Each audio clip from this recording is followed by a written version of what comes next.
pergunta que eu quero fazer para vocês é a seguinte: será que vocês estão se comunicando de forma clara? Ou vocês, na maioria das vezes, apenas reagem a impulsos, a provocações? Eu estava quietinha no meu lugar e veio alguém, falou alguma coisa e aí eu explodi. Já aconteceu isso com vocês? Acontece, né? Eu sei. Acontece com muita gente. E é nessas horas que a gente não está se comunicando. Nós estamos apenas reagindo. E aí eu trago uma outra reflexão. Na maioria das vezes, você só reage ou você, em algum momento, consegue ter ali um mínimo de equilíbrio e aí, a partir dali, consegue ter uma conversa, um debate e uma troca de ideias. Em que momento você se encontra? Em que situação você se encontra? Já aconteceu de você dizer alguma coisa e depois se arrepender? Puxa vida, eu não precisava ter falado aquilo, eu podia ter ficado de boquinha fechada. Já aconteceu? Ou você trava na hora que você precisa se posicionar. Você tem algo a dizer, você tem algo a contribuir, mas naquela hora, no momento mais importante, você simplesmente paralisa. Você trava e não consegue dizer nada. Quantas conversas importantes você já deixou passar no trabalho, em casa, nos relacionamentos mais importantes da sua vida? Quantas vezes você adiou uma conversa importante porque ou você nem sabia como começar essa conversa, ou você tinha medo de perder o controle, ou o autocontrole para seguir nessa conversa, ou o controle da situação, se é que a gente tem controle de alguma situação. Já aconteceu? Eu tenho certeza que vocês estão agora aí refletindo e respondendo mentalmente, sim, já aconteceu comigo. Sabe por quê? Porque acontece com todo mundo, gente. Acontece com todo mundo em algum momento da nossa existência. O problema é que não pode acontecer com tanta frequência. Não pode ser uma rotina, não pode ser um modelo de ação ou de reação. Eu preciso, em algum momento, ter um pouco mais de serenidade para ter clareza e, a partir daí, então, eu conseguir organizar as minhas ideias. E quando eu organizo as minhas ideias, aí sim eu consigo compartilhar, eu consigo me expressar de forma clara e a palavrinha mágica, assertiva. O que é uma comunicação assertiva? É uma comunicação que traz resultado. E como funciona? Quais são as características de uma comunicação que traz resultados? 3 palavrinhas, gente. Uma comunicação clara, objetiva e direta. Clara, não restam dúvidas. O que eu falo, o que eu expresso, fica muito bem entendido para todo mundo. Objetiva. É uma comunicação sem rodeios.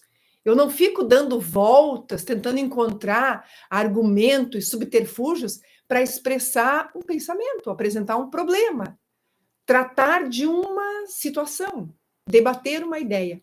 Eu vou direto ao assunto.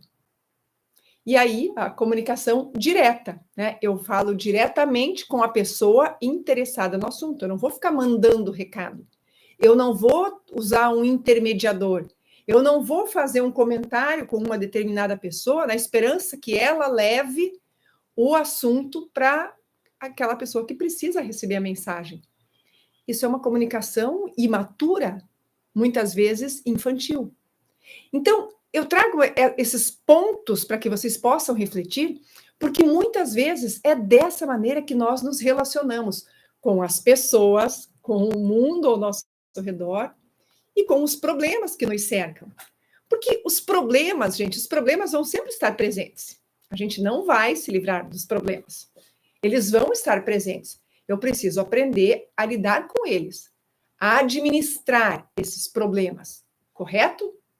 Porque quando eu aprendo a administrar os problemas, então eu consigo resolvê-los.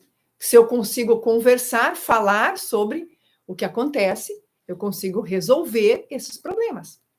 Então a gente precisa aprender a lidar com eles, conversando, expondo pontos positivos, pontos negativos.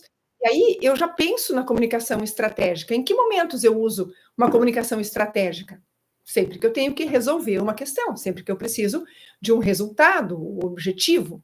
E eu uso muitas vezes no meio profissional. Ah, mas se você tem um relacionamento em casa, um parceiro, uma parceira, se você tem pais ou se você tem que lidar com os filhos, tenha certeza que em muitos momentos você vai ter que resolver questões ali familiares, até mesmo da educação dos filhos. E aí, gente, não dá para ficar dando rodeios, deixando para amanhã. É melhor sentar e conversar. E quantas vezes nós adiamos esse processo? Por quê? Porque eu não quero gerar um desconforto. Porque eu não quero criar um problema muito maior. É no diálogo que as coisas se resolvem. E hoje eu estou aqui para falar especialmente sobre essa dinâmica de comunicação, porque a comunicação vai muito além da conversa, muito além da nossa fala, mas a comunicação oral é a que nós utilizamos no dia a dia de forma mais clara e objetiva. E eu preciso, para ter relações saudáveis, ambientes saudáveis, resultados positivos, eu preciso dessa ferramenta, dessa comunicação clara e objetiva. Deixa eu ver o que é que vocês estão colocando para a gente aqui no chat. Diamante do Oeste, olha só. Rogério, boa noite, seja muito bem-vindo. Carla, eu quero que vocês contem aqui para mim, gente, o que é que incomoda no que se refere à sua comunicação. Qual é o problema, né, ou dilema da sua comunicação? Coloca aqui para mim, para que eu consiga trazer aí questões muito mais práticas durante essa nossa conversa. Vamos lá. Alguns dias atrás, lá na minha comunidade, lá no grupo de WhatsApp, onde a gente volta e meia conversa, troca algumas ideias, e eu quero ser cada vez mais presente nesses grupos e na minha comunidade, eu coloquei uma enquete. E eu perguntei assim: como está a sua mente? Né? Ela é uma mente que reage, que está sempre no automático. Eu vou até buscar esse link aqui para trazer direitinho para vocês como é que foi essa enquete que eu apresentei para vocês. E o resultado dela foi incrível. Até eu fiz uma contextualização dias atrás sobre o resultado dessa enquete. Porque a pergunta ela foi muito clara. Qual é o estado em que se encontra a sua mente, o seu cérebro? Ele está sempre em estado de defesa. O que é uma mente, um cérebro em estado de defesa? Alguém vem, fala alguma coisa e eu me defendo. Eu uso algum recurso para imediatamente me livrar daquela situação e me defender. A segunda opção era, não, um cérebro agitado, uma mente que não para. E eu recebi, especialmente no privado, algumas pessoas trazendo desabafos sobre essa mente agitada. Ju, eu não consigo, se eu pensar na minha mente, eu não tenho um minuto de paz.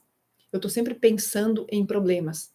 E quando eu tenho uma ideia, essa minha ideia automaticamente ou rapidamente ela é sequestrada por um problema. Imagine você ter uma ideia de um negócio, uma ideia de solução, criar algo novo e de repente a sua mente que está criando, ela é sequestrada pelo pensamento de um problema que você vem alimentando mentalmente, mas você precisa resolver. A terceira opção, a sua mente está sempre em estado de presença e paz. Fiquei muito feliz que teve algumas respostas para esse item, uma mente em estado de presença e paz. E o que é uma mente em estado de presença? É uma mente que ela está conectada com o agora. Se eu estou assistindo uma aula, estou conectada com essa aula, eu não estou mexendo no celular. Se eu estou assistindo uma palestra, eu estou assistindo uma palestra, não estou conversando com a pessoa que está aqui ao meu lado. Se eu estou numa reunião importante, eu estou muito atento, prestando atenção nas ideias que estão sendo trazidas nessa reunião e não pensando nos problemas que eu preciso resolver quando eu chegar em casa. Esse é o estado de presença. Eu me faço presente além do físico. a minha atenção está voltada para aquilo que está acontecendo agora. É fundamental que a gente exercite esse estado de presença. E aí também me surpreendeu a quarta opção dessa enquete, que eu coloquei: não sei dizer. Eu não sei qual é o estado da minha mente. E algumas pessoas responderam que não sabem dizer. Uma coisa é certa: se você não sabe responder, certamente a sua mente não está no estado mais apropriado, que é o estado de paz e de presença. E você estar em estado de paz não é, gente, você estar livre de problemas, porque os problemas vão estar ao nosso redor. A questão é: eu tenho paz e serenidade para olhar para os problemas, para os desafios e resolvê-los? Esse é um desafio importante, né? Um desafio que a gente precisa começar a assumir. A maior parte das pessoas colocou a opção uma mente agitada. E certamente essa mente agitada não está na presença, ela está preocupada com outras coisas. E alguns também colocaram, um grande número colocou que a mente está em estado de defesa sempre. Uma mente agitada muitas vezes está em estado de defesa. Estímulo e resposta, né? Luta ou fuga. Mas eu nem me dou conta, eu acredito que é só uma mente agitada. A mente agitada, ela está muito longe de mim. Ela está em outro lugar que eu nem sei qual é. E a partir dessa enquete eu falei, gente, vamos falar um pouquinho sobre o estado da nossa mente, porque ele só reflete o nosso estado emocional. E isso impacta absurdamente na nossa comunicação. Porque a minha comunicação, a sua comunicação, ela é impulsionada, moldada, conduzida pelas nossas emoções. A comunicação é emocional. Se você está num estado tranquilo e acontece algo muito ruim, como é que você se comunica? Com tensão, com tristeza, com emoção. Se acontece algo muito bom, como é que você se comunica? De forma entusiasmada. Às vezes até de forma um entusiasmo exagerado. E quando eu estou nesse estado alterado, seja para uma felicidade extrema, para uma ansiedade boa extrema, ou para uma ansiedade ruim, uma tristeza, um pensamento negativo, eu estou fora do estado de equilíbrio. E estando fora do estado de equilíbrio, eu não tenho domínio sobre a minha comunicação. E por que eu não tenho domínio sobre a minha comunicação? E agora vocês vão entender por que é que muitas coisas acontecem. Imagine que você tem um problema e você chega no trabalho, mais corriqueiro. Vamos para o clássico. Você chega no trabalho sabendo que tem que resolver um problema e assim que você chega, alguém já vem imediatamente para o seu lado, às vezes até é um superior, é um gerente, e antes de um bom dia ou de uma boa tarde, ele já aborda e quer saber sobre esse problema. Você ainda não resolveu? Mas isso tinha que ter sido resolvido ontem. Ou você está resolvendo e a pessoa não tem segurança que você vai resolver o problema. E ela chega já impondo as suas condições, ou criticando você, ou até condenando, porque você ainda não resolveu um problema que não é tão fácil de solucionar. Como é que você reage diante de uma situação assim? Eu já trabalhei em empresas grandes, grandes equipes, e precisei lidar muitas vezes com gestores que faziam cobranças, e às vezes cobranças descabidas, para mim ou para outras pessoas, a gente presenciava. E nós também presenciávamos a alteração do estado emocional daquela pessoa. Em estado alterado, ela não conseguia falar, ela não conseguia argumentar. No máximo, ia para um estado de defesa, quase uma luta para se defender. E por que é que nós reagimos assim? Nós reagimos dessa maneira porque nós não temos condições de raciocinar. Você não se prepara para aquele momento. Você vai para um embate, para uma batalha. Você vai tentar se defender. Isso acontece com casais também. Alguém fala para outra pessoa: Mas você é muito irresponsável, porque você não fez isso, você não fez aquilo, você não faz assim, você deveria, você é uma acusação atrás da outra. E a pessoa que está ouvindo aquilo muitas vezes não tem o equilíbrio emocional, a paz mental, a serenidade para ouvir tudo que o outro está dizendo e às vezes todas as besteiras que o outro está dizendo. E como não tem essa tranquilidade para ouvir até o final e depois de ouvir dar uma resposta ou apenas dizer eu vou pensar sobre isso e depois a gente conversa. Não, antes que o outro termine de falar, você já começa a se defender. E às vezes nós nos defendemos atacando. Lembra daquela máxima que não faz muito sentido? A melhor defesa é o ataque. Olha, no universo de pessoas que pensam, não é assim que funciona. Não é assim que funciona. Esse é o mundo selvagem, né? O modo primitivo de reação do ser humano, que sim, nós temos um sistema primitivo que entra em estado de alerta e faz com que a gente reaja sem pensar. Isso sempre acontece quando eu estou num estado emocional alterado. Juliane, como é que eu faço para equilibrar esse estado emocional? Calma, calma, que hoje vocês vão levar daqui algumas dinâmicas para sim, vocês começarem a exercitar essa paz mental. Não se conquista de um dia para o outro, mas é possível, sim. É possível mudar completamente esse modo reativo de se comunicar. Primeira sugestão que eu dou para vocês: se preocupem em falar menos e ouçam mais, mesmo que o outro está dizendo seja um absurdo. Recentemente, durante uma aula, uma aluna perguntou para mim: mas, ô Ju, eu tenho que ficar ouvindo aquele monte de asneira que o outro está dizendo? Sim, porque o que o outro está dizendo não tem nada a ver com você. É um problema dele. Então, se você quiser falar alguma coisa de forma coerente, de forma racional, de forma produtiva, você vai ter que esperar ele terminar de falar.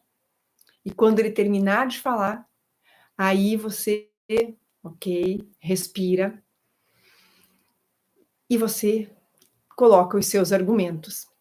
Se você não tiver a menor condição, você pode inclusive dizer para a pessoa: olha, eu acredito que hoje não é o melhor dia para nós falarmos sobre isso. Eu acredito que agora não é o melhor dia. Eu tenho uma reunião agora, eu tenho um compromisso e essa conversa precisa acontecer, mas não nesse momento. E você encontra um jeito de sair daquele cenário antes que você traga um problema ainda maior.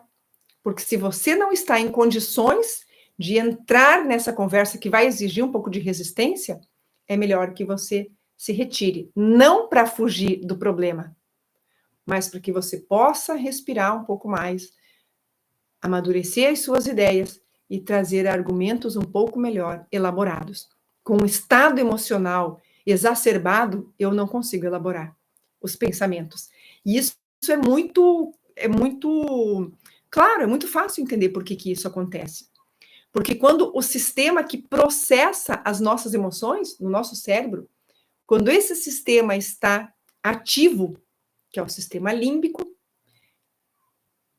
a parte do cérebro que processa as ideias, a linguagem, que organiza as informações, ele não consegue trabalhar. Ele é paralisado pelo sistema que movimenta as emoções, que processa as emoções. Então, se você não conseguir equilibrar as emoções, regular o seu estado emocional, você não vai conseguir se expressar com clareza, de forma objetiva, consciente. Não é ter domínio, controle das nossas emoções. A gente nunca vai ter controle absoluto, porque a emoção é uma resposta automática do nosso cérebro.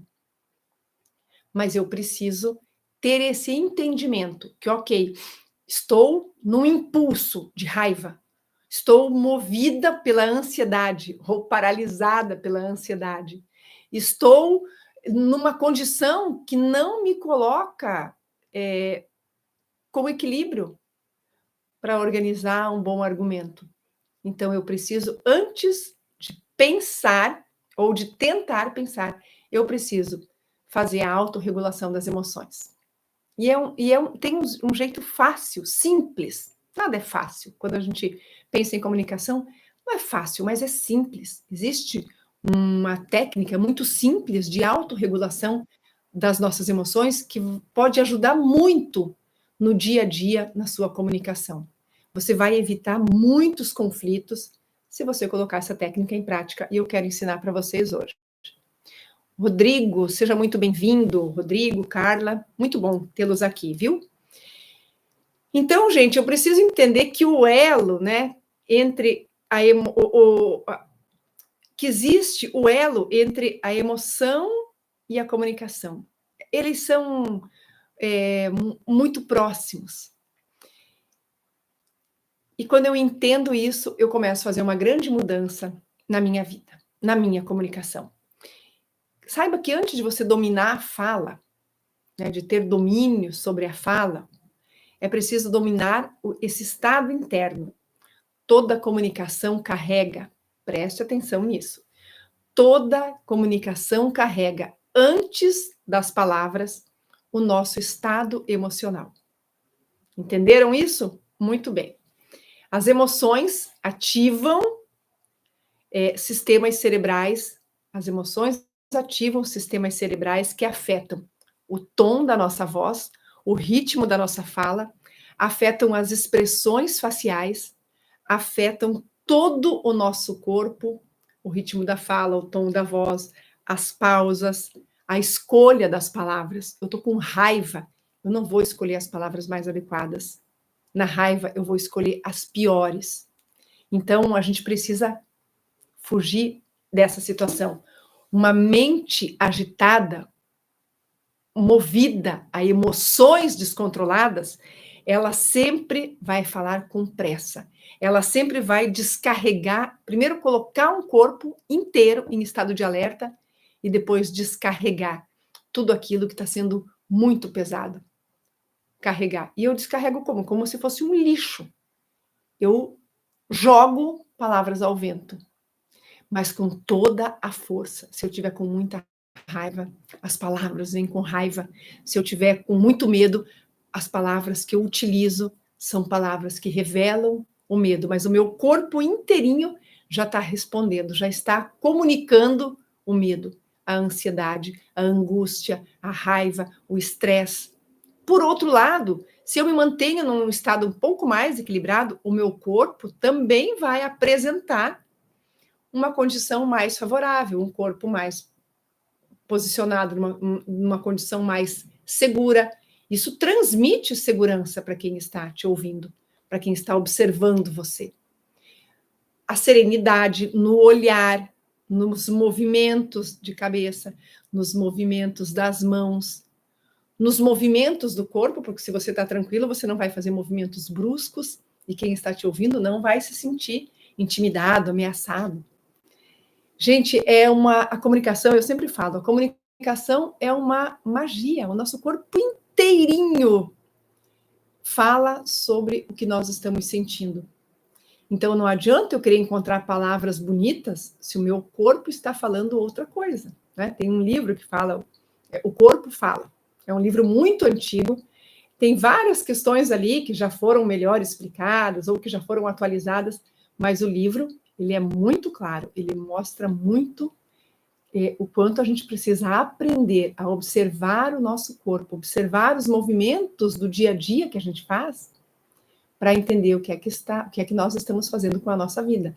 Por exemplo, as escolhas que nós fazemos, as decisões que nós tomamos, tudo é resultado de um estado emocional e tudo comunica quem eu sou, como eu estou.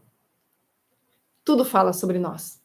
Agora eu pergunto para vocês, então, o que é que o seu corpo, a sua vida, os seus movimentos têm comunicado a seu respeito? O que é que você está apresentando para o mundo? Porque ainda que um movimento não seja muito claro, se você estiver inseguro, com medo, com receio, se você estiver assustado, quem está à sua frente percebe isso, mas não percebe de modo consciente.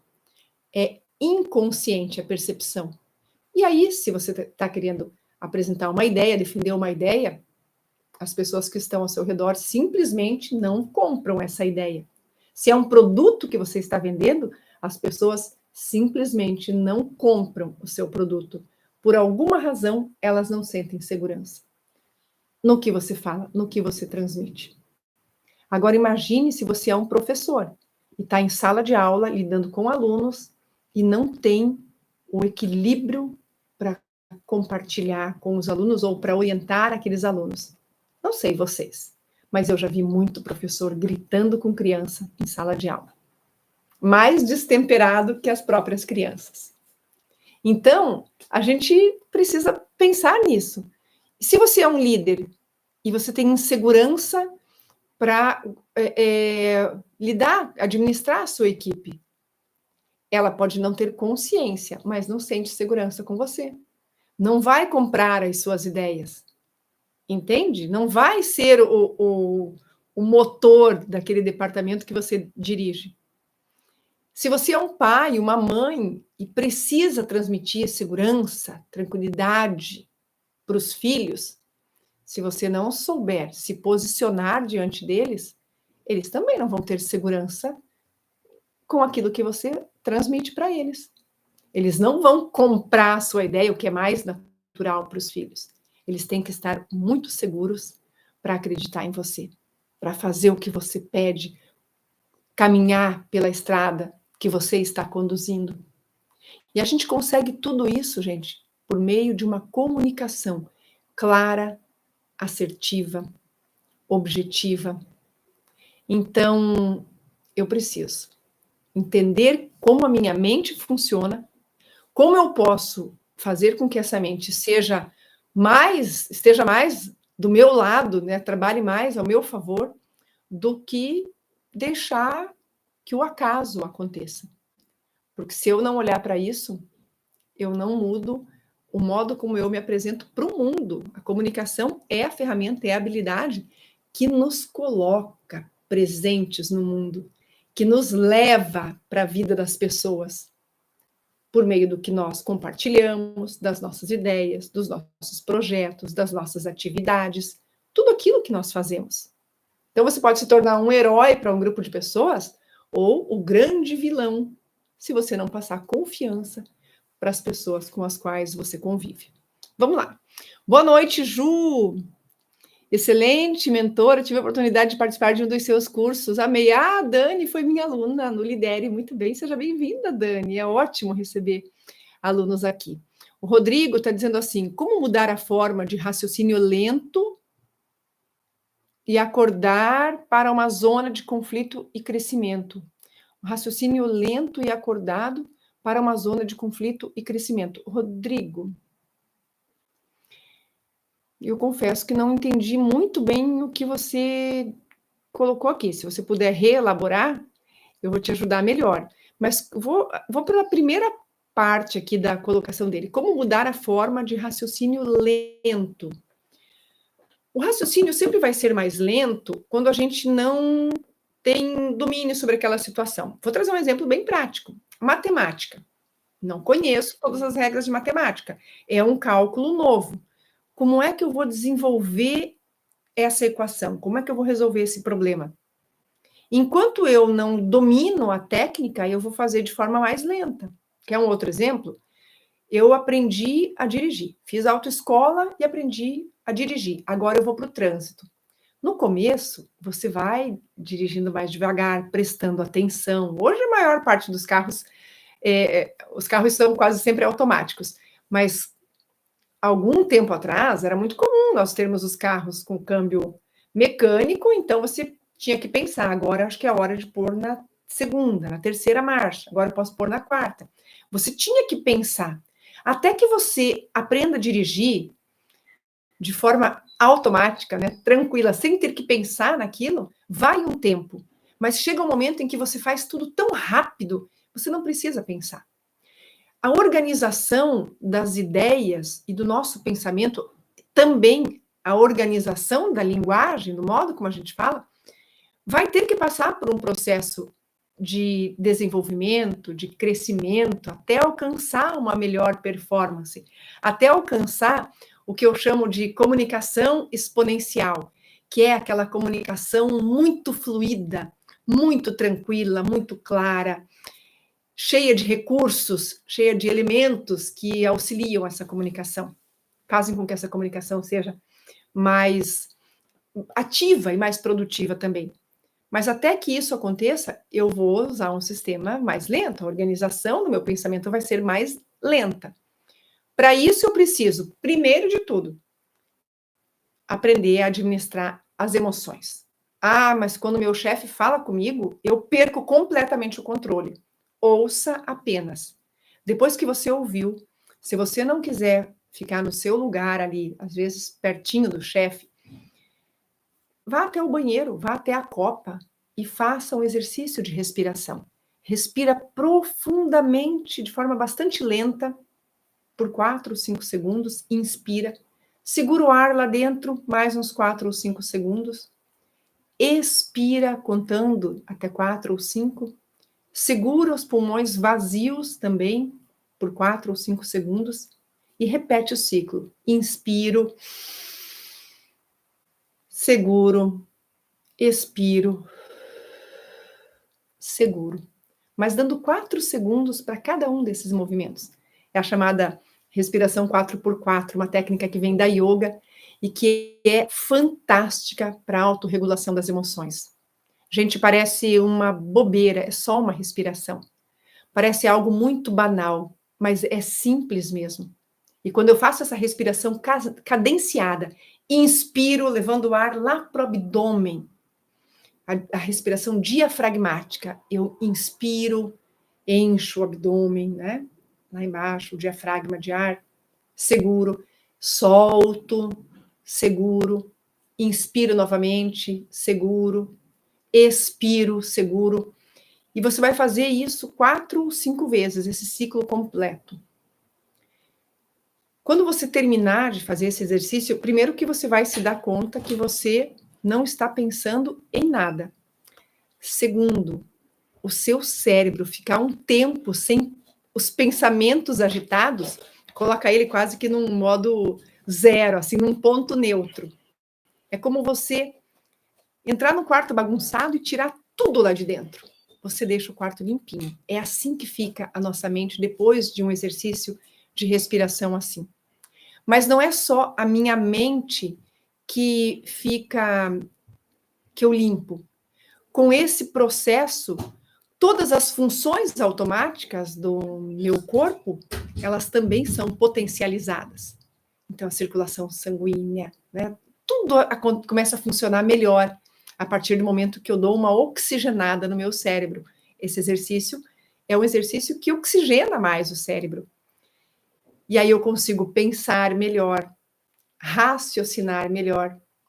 Voltando para a questão das funções do cérebro, ele também equilibra ali a produção de neurotransmissores, que é a produção de hormônios, né? Se eu entro num estado de estresse, de ansiedade, quais são os hormônios, os neurotransmissores que estão sendo liberados pelo meu cérebro? Adivinhe. Adrenalina, cortisol, que são hormônios que nos colocam no estado de alerta, no estado de alarme, quando eu vou para o mecanismo de fuga. Ou luta ou fuga. É um sistema automático, eu não dou conta, eu estou num sistema automático de sobrevivência. Por outro lado, quando eu faço um exercício desses de respiração, eu colocando meu cérebro num estado neutro, eu começo a permitir que outros hormônios, que outros neurotransmissores sejam liberados. Se eu sentir uma serenidade, uma tranquilidade, um prazer, eu vou querer ouvir uma música mais agradável, eu vou querer fazer alguma coisa mais que faça um bem maior para mim. E aí, esse cérebro que está mais sereno, mais tranquilo, ele vai liberar outros neurotransmissores, como a ocitocina, por exemplo, que é um hormônio do prazer, da conquista, né? Quando você sente aquela sensação de bem-estar por conquistar algo, por conseguir fazer algo. você vai ter a liberação desse neurotransmissor. E automaticamente ele te coloca numa situação mais positiva. E uma mente num estado mais positivo vai promover atitudes, ações também mais positivas. Então, não existe um grande mistério. O que eu preciso é aprender como as minhas emoções funcionam, como eu dou conta dessas emoções. Esse é o primeiro passo. Porque se eu der conta das emoções, na maior parte das vezes, não precisa ser sempre, não precisa ser o tempo todo, mas se eu aprender em alguns momentos a dar conta dessas emoções, eu começo a mudar a maneira como eu me posiciono, como eu me apresento diante das pessoas.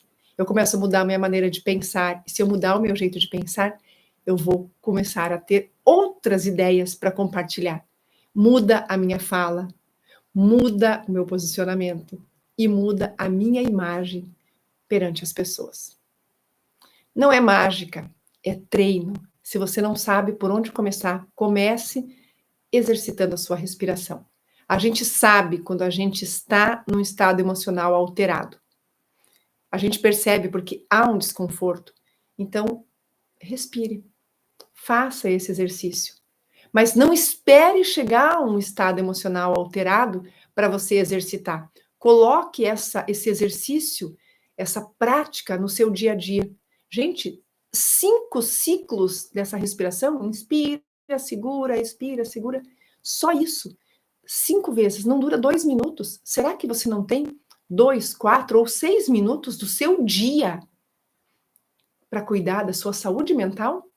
Isso é só um exercício, como se fosse um alongamento. Vai fazer diferença. É um pequeno exercício de mindfulness. É uma breve meditação que vai fazer um bem danado para a sua vida. Eu costumo dizer, a meditação salvou a minha vida. E tem salvado muitos dos meus dias. Então, coloquem isso em prática. É algo tão simples, e a gente, às vezes, mesmo sabendo, nós não praticamos. A gente sabe que tem que tomar muita água, a gente não bebe água. A gente sabe que tem que fazer atividade física para cuidar da saúde do nosso corpo, nós não fazemos. A gente sabe que precisa usar filtro solar, já dizia o Pedro Bial, mas nós não usamos. Nós sabemos que a leitura é um hábito extremamente saudável para a saúde do nosso cérebro, para ter boas ideias. Nós não fazemos. A gente agora sabe que respirar intencionalmente, de modo profundo, lentamente, vai fazer uma diferença para a sua vida. E aí vocês vão escolher se vocês fazem ou não. Vamos lá. Mais alguma mensagem aqui? Não temos. Não temos. Não sei, Rodrigo, eu respondi como mudar a forma de raciocínio lento. Né? Com o tempo, você tendo uma mente mais tranquila, o raciocínio, ele começa a ser um pouco mais rápido. Mas também existem exercícios. Nas minhas aulas, nos meus cursos, eu faço vários exercícios de associação de ideias, associação criativa, que são muito divertidos, inclusive. E fala a forma de raciocínio lento e acordados para uma zona de conflito e crescimento. Eu imagino que o importante é sair da zona de conflito e ir para uma zona de crescimento.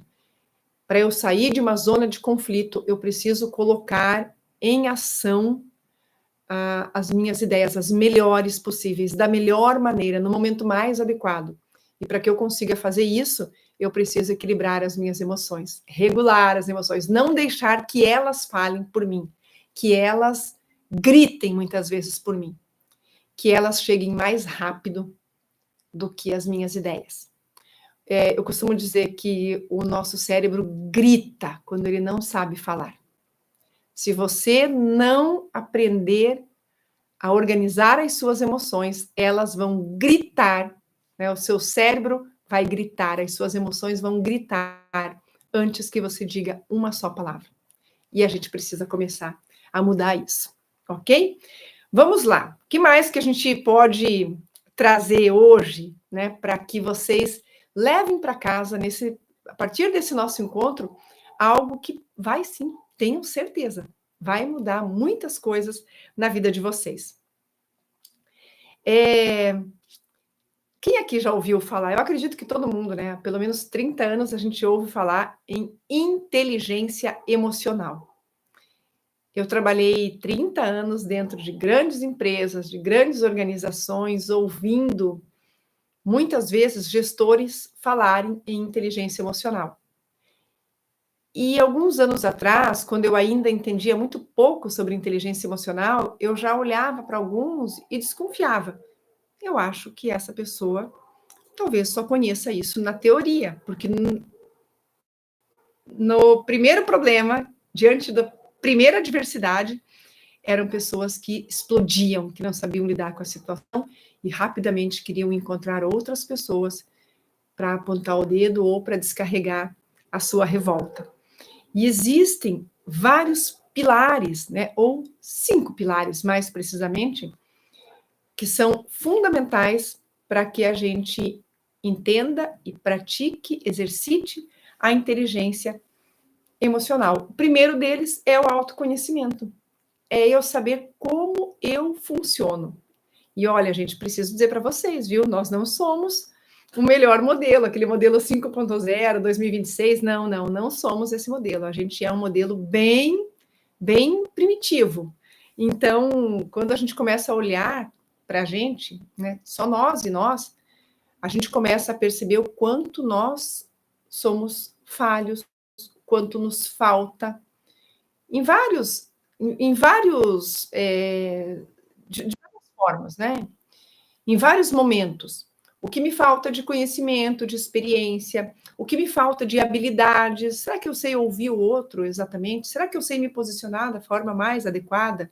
Será que eu sei organizar as minhas ideias e filtrar para utilizar as melhores no momento mais oportuno, para ser mais assertivo? Será que eu faço isso? E a gente vai descobrir que não faz. E por não sabermos ou não assumirmos aquilo que nós somos, né, as nossas falhas, as nossas fraquezas, mas também o que nós temos de melhor, a gente vai cometendo erros e não é nem uma questão de tampar o sol com a peneira, nem isso, porque a gente não enxerga, a gente não sabe quais são exatamente as nossas fraquezas se nós não olharmos para nós mesmos e se não estivermos dispostos a transformar essa situação. Então, essa é a primeira questão, utilizar da autoobservação para você saber quem você é. A segunda ferramenta, né, o segundo instrumento, o segundo pilar, é justamente a busca por esse equilíbrio. Caramba, eu sou tão carente de tantas coisas, não adianta eu explodir, querer me defender, usar todas as armas, porque, na verdade, em alguns aspectos estou despreparada, estou incompleta, preciso aprender com essa situação. Então, essas pausas vão nos permitir esse respiro. Calma, está tudo bem. Somos todos assim. E eu só posso resolver os meus problemas. Eu não vou conseguir resolver o problema dos outros. Um outro pilar fundamental é o da empatia. Justamente por eu entender que se eu sou tão falho, se eu tenho tantas carências, né, no que se refere a habilidades, a conhecimento, o outro também tem. Então, calma, fique tranquilo. Se você não errou, mas o outro errou, aprenda a perdoar, aprenda a entender que o erro faz parte do ser humano. Claro que a gente não pode errar todos os dias o mesmo erro, né? Cometer o mesmo erro todos os dias. Mas tenha um pouquinho de empatia e olhe para o outro com um pouco mais de humanidade e entenda que sim, se ele falhou, é porque ele não sabia algo. Ajude a desenvolver isso que ele ainda não tem. Estenda a sua mão, ofereça. Mas se ele não quiser, tá tudo bem também, porque eu não posso ajudar quem não quiser, quem não quer ser ajudado. E não adianta eu acusar, julgar, apontar o meu dedo. Eu não vou resolver o problema do outro, a menos que ele peça ajuda e se disponha a seguir uma orientação. Se você tem capacidade, competência, experiência naquele ponto, naquele quesito que ele precisa. Então, olhe, né, tenha empatia. Empatia é um ingrediente assim que contribui muito para a saúde das relações e para a saúde dos ambientes. Além da empatia, é você aprender a desenvolver, então, algumas habilidades sociais, habilidades de convivência mesmo, como, por exemplo, saber ouvir, sem julgar. Você não precisa concordar com o que o outro fala, mas não precisa julgar, porque o julgamento não vai te levar a lugar nenhum. Entende? O julgamento não resolve o problema.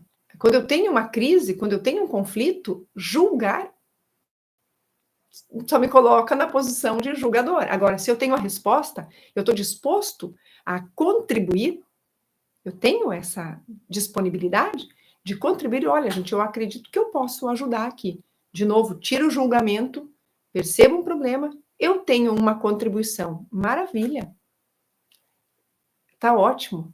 E aí, claro, o outro ainda vai ter a opção de aceitar ou não aquilo que você está apresentando. E uma outra questão é a questão da motivação, né? O que é que faz com que você vá atrás de algumas coisas, queira resolver algumas coisas, queira mudar algumas coisas. O que motiva você a fazer as coisas da maneira como você faz? Se você é o crítico, o que cobra, o que não ouve, o que motiva você a ser dessa maneira? Tem algo dentro de você que gera esse comportamento. Então, busque outras motivações para que você transforme o seu comportamento. A resposta está sempre dentro da gente. A resposta não vai ser esperar a mudança do outro. Se o ambiente que você vive é um ambiente de conflito, como eu posso contribuir? Como eu posso mudar esse ambiente? Mas não, eu já fiz tudo o que eu podia fazer, o problema está nas pessoas. Então você tem que trocar de ambiente.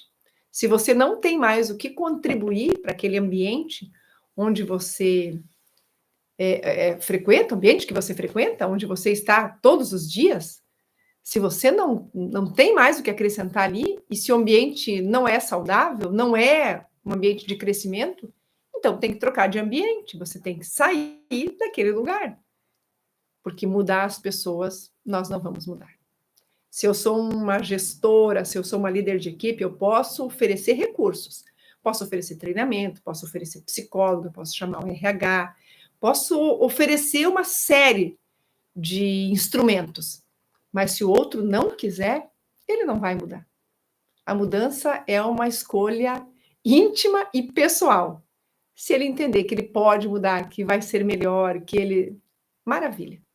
E aí, como eu gosto de sempre sugerir um livro, se você quiser entender um pouco melhor porque algumas pessoas acreditam que podem mudar e outras acreditam que não vão mudar nunca, você precisa ler o livro Mindset, da Carol Dweck, uma pesquisadora extraordinária, que fala sobre 2 padrões de mentalidade. Uma mentalidade fixa e uma mentalidade de crescimento. A mentalidade de crescimento é daquela pessoa que acredita que pode desenvolver e aprender e fazer diferente e chegar onde nunca chegou. A mentalidade fixa é aquela pessoa que é cética. Ela não acredita que ela pode mudar, ela não acredita que pode fazer diferente, chegar a um lugar onde nunca esteve, a um patamar, uma posição que nunca alcançou, mas ela também acredita que outras pessoas podem se transformar, fazer tudo de uma maneira melhor. Agora, a grande chave dessa questão entre esses 2 padrões, o padrão de a mentalidade fixa e a mentalidade de crescimento, é que se você tem uma mentalidade fixa e você acha que não pode mudar nunca, você não está fadado a morrer desse jeito. Se você entender, reconhecer que você tem uma mentalidade fixa e você gostaria de ter uma mentalidade diferente, você pode mudar a partir de uma mudança de padrões de pensamento. E aí você começa a introduzir algumas técnicas, mudar pensamento, mudar comportamentos, e devagarinho você vai mudando o seu padrão mental. Eu só vou reforçar porque eu acredito que na explicação dos 2 padrões aqui, eu posso ter cometido um equívoco. Mentalidade de crescimento é aquela pessoa que acredita que pode chegar onde nunca esteve, que pode fazer o que nunca fez. E a mentalidade fixa é aquela pessoa que ela acha que nunca vai ser possível para ela. Que ela, sabe o padrão Gabriela? Eu nasci assim, eu cresci assim. Essa é a mentalidade fixa. Ela acredita que ela não pode fazer diferente e também acredita que o outro nunca vai mudar. Eu posso até responder por mim e dizer, eu não vou mudar nunca. E se eu estiver dizendo, quem é que vai me fazer mudar? Não é? Se você diz para mim, eu não sou capaz, Juliana, eu não vou conseguir nunca. Quem sou eu para dizer que você é capaz? Agora, eu não posso falar que você não é capaz. Não posso. Porque isso não depende de mim. O outro sempre pode mudar. Mas quem tem a mentalidade fixa acha que nunca pode mudar e olha para o outro e acha que é impossível o outro mudar. E às vezes nós conhecemos pessoas que são tão modestas, que são tão quietinhas, que quase não se expressam e ocupam lugares assim muito singelos, muito simples, sem muita evidência. E passam-se alguns anos, você encontra essa pessoa e ela está transformada. Visualmente é outra pessoa, e você vai conversar, ela está em outro lugar, foi promovida, mudou de empresa, está liderando equipes, está fazendo 1000 coisas. Eu conheço vários exemplos. E aí eu pergunto para você, antes de encerrar esse nosso encontro, com qual dos 2 perfis você se identifica? E se por acaso você se identifica com o padrão fixo, mentalidade fixa, você estaria disposto ou disposta a mudar? Isso só depende de você. E o livro pode te ajudar. Gente, eu quero agradecer imensamente a presença de vocês. Se vocês tiverem perguntas, coloquem aqui no chat. O Rogério está dizendo assim que esse é um grande desafio. Vencer o cérebro e a impulsividade. É assim. É assim. Nos meus treinamentos, inclusive, eu ensino várias técnicas que nos ajudam a mudar, a conter essa impulsividade. O primeiro passo é você dizer a você mesmo que você vai mudar. O segundo passo, vou dar 3 dicas aqui para vocês hoje. O segundo passo é você, todas as vezes que acontece uma situação, puxa, perdi o controle, agir de forma impulsiva. Escreva o que aconteceu. Mas imagine, e se acontecer de novo? Como eu posso fazer diferente? Imagine uma situação diferente. Coloque no papel. Porque se você não imaginar, o meu cérebro não tem um norte, ele não sabe para onde ir. Então eu preciso mostrar para ele, antes que aconteça de novo, eu preciso criar uma situação fictícia. Quando a minha esposa chega para mim e pergunta por que eu cheguei tão tarde novamente, e eu já acho ruim e respondo de forma grosseira, ela fica chateada. Essa é uma situação bem comum, né, gente? Como é que eu posso fazer diferente? No trabalho, eu cheguei atrasado, eu não entreguei no prazo e eu sou cobrado de novo. Caramba, é um padrão. Como é que eu mudo isso? O que eu vou fazer da próxima demanda? Como eu devo agir para que isso não se repita? Então, imagine a situação acontecendo de uma maneira diferente e escreva o que você pode fazer para mudar aquela atitude que te coloca numa situação de impulsividade. E o terceiro passo é você realmente estar disposto ou disposta a fazer diferente. Puxa vida, cheguei tarde de novo. Puxa, cheguei tarde de novo e a minha esposa de novo falou comigo, cobrou e eu fui grosseiro. Como é que você pode fazer melhor? Mas esse conflito que surge, será que eu posso mudar e resolver? Juliane, mas eu chego tarde porque eu estava em reunião. E se você começar a avisá-la que você vai chegar um pouco mais tarde porque está em reunião? E se você mandar uma mensagem carinhosa para ela, olha, vou entrar numa reunião agora, talvez atrase. Olha, está acabando a reunião, estou saindo agora, daqui 15 minutos eu chego em casa. Existem meios de a gente resolver problemas de formas muito mais simples do que a gente imagina. Mas a gente só precisa estar disposto ou disposta a resolver os problemas. Ok, Rogério? Então fica a questão aí, viu? Vencer o cérebro e a impulsividade? Cria uma estratégia. Como eu venço? Como eu posso fazer diferente? Materialize. Sejamos mente de crescimento, está dizendo a Carla aqui. É isso mesmo, Carla, que sejamos mentes em crescimento. A neurociência moderna tem trazido contribuições extraordinárias e que nos mostram que a vida muda quando a gente muda a maneira de pensar. Eu mudo um padrão de pensamento da minha mente e esse padrão de pensamento faz uma mudança de atitudes, provoca uma mudança de atitudes, de comportamento que automaticamente muda os resultados da nossa vida.